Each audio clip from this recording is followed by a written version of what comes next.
Okay, everyone, welcome back and lesson 142. Aldığımız dersimizden tekrar bo'lgan ders savol degan so'zlarni bir o'rganib chiqaylik. Birinchi, worried. Okay, worried. Okay, worried deganimiz nima desa, o'shani answer.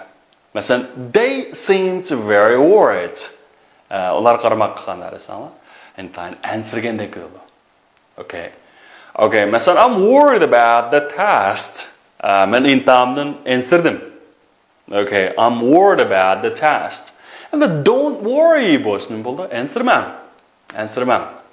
So he was very worried but didn't show it. Okay. O intayin answer dedi, lekin uni qanday qilib ko'rsatmadi dedi. Okay. Ko'rsatmadi. So we were worried that she was going to die. And o o'lib ketamiki deb biz qattiq qanday qildik? Answer qildik. Yeah, we were worried. We were worried. Okay. Odatda o'sha be worried deb ishlatiladi. Okay, next one is regularly. Regularly. Endi bu demak qarorli holda degan gap. Masalan, they write each other regularly. Ular qarorli holda birisi-birisiga xat yozib turadi. Demak, ma'lum bir vaqt belgilab, haftada bir yoki oyda bir degan ekan.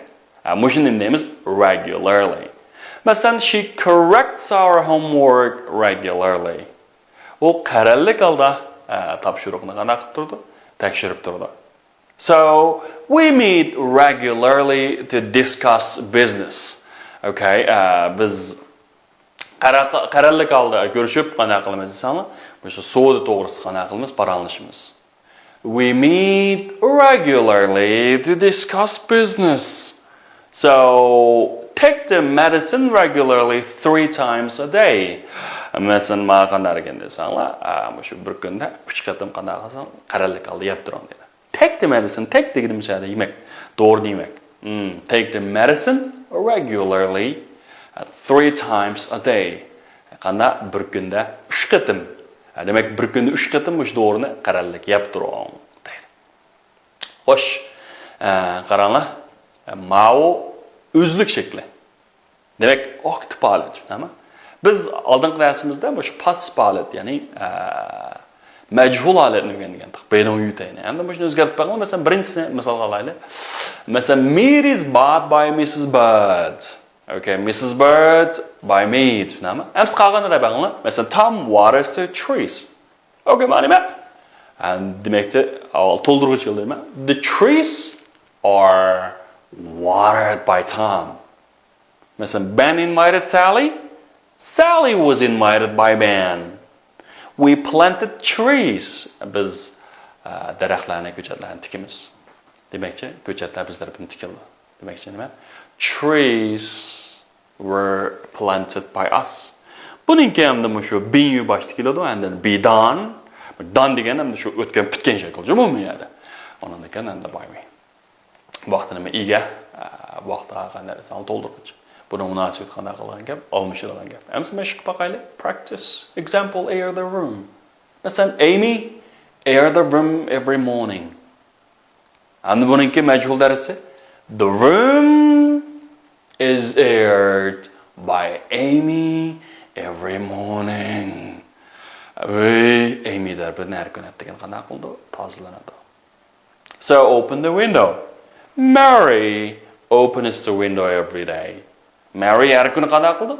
That is not true. And the window is opened by Mary every day.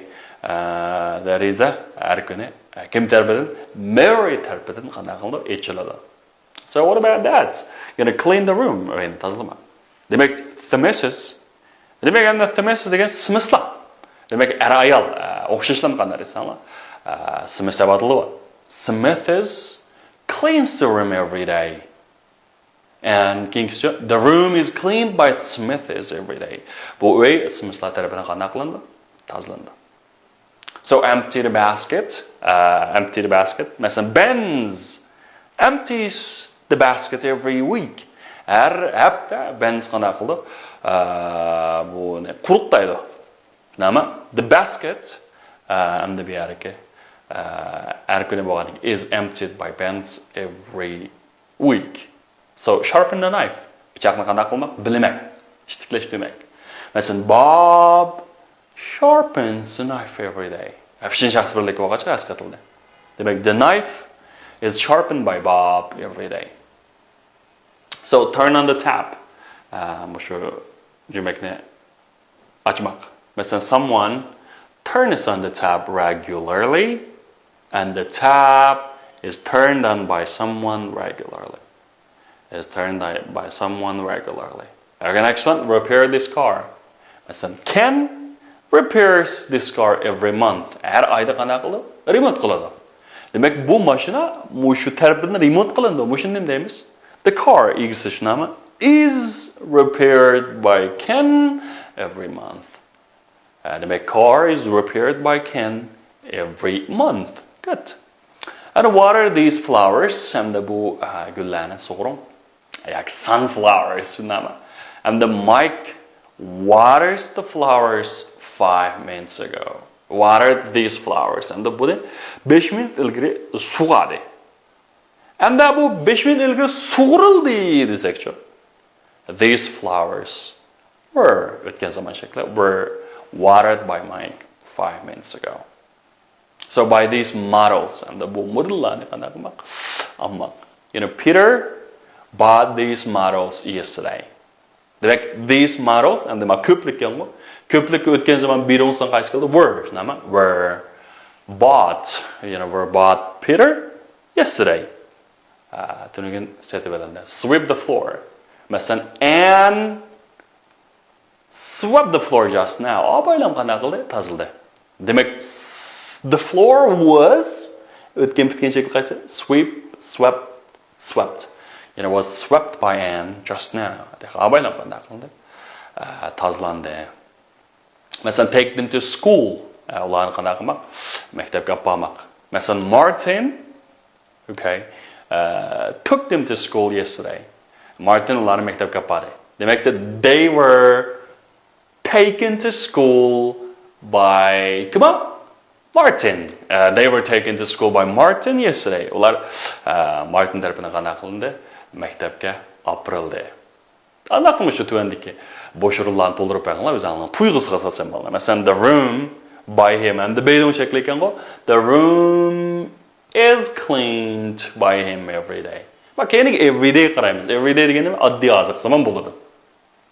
Ikkinchisi, many books in the bookstore every week. Okay, demak hamda are sold every week. Har hafta sotildi. Number 3. Then fell off the window and his leg qanday qildi? Uningki was broken. Pachqi yarlandi. Puti yarlandi. So we found that a lovely dog, we found that a lovely dog bu o'tgan ekan-ku, was killed on the road. Yo'lda o'ttirilganligini qanday qildik? To'qpay qilib. What about number 5? Everyone in the class a nice gift last Wednesday. Demak, was given a nice gift last Wednesday. And bu savollarga javob berib berganlar savoldoshlar. Masalan, does anyone ever air this room? Someone airs it regularly and it's aired regularly. Bravo. Ma'lum birisi qaralik holda tozalaydi. And u qaralik holda qanday qilindi? Tozalandi. Masalan, does anyone ever clean this room? Someone cleans it regularly and it's cleaned regularly. So does anyone ever repair this car? Yeah, someone repairs it regularly and it is repaired regularly. Okay, what about this? Does anyone ever sharpen this knife? And the brase. Does anyone ever sharpen this knife? Brase. Someone sharpens it regularly and it is sharpened regularly. So does anyone ever shut this door? Brase bushni yapamdo. Yeah, someone shuts it regularly and it's shut regularly. Okay, I'm supposed to did anyone open this window? Someone opened it and it was open this morning. Okay, I'm the miyarki. O'tgan zaman shakli was shunami. So did anyone open these windows? Okay, yeah, someone opened them And they were open this morning. They were open this morning. Degende o'sha. Asmanishda baqinglar. Did anyone take them to school? Birasi ularni maktabga apardimi? Someone took them to school. And then they were taken this morning. Ular bugun aprildi. So did anyone sweep this floor? Someone swept it. And it was swept this morning. Ular bugun atgan qana qilindi? Supuruldi. Demek hamda bugun majhul darcha, shu o'zlik darjaniki bir farqini ishlaydigan bir mashq o'rganib o'tdik. Topshiriq tekisini yodlanglar. Ondan keyin shu jumlaning farqini bir oddiy azobsan bilan o'tgan zamondagi o'rganib turanglar. Biz kelar qatimliq darsimizda shu biz o'rgangan butun zamonniki, masalan, 6-7 zamon o'rgandik bu darsimizda. Shularningki majhul darcha shaklini o'rganamiz. All right, that's all for today. See you next time. Goodbye.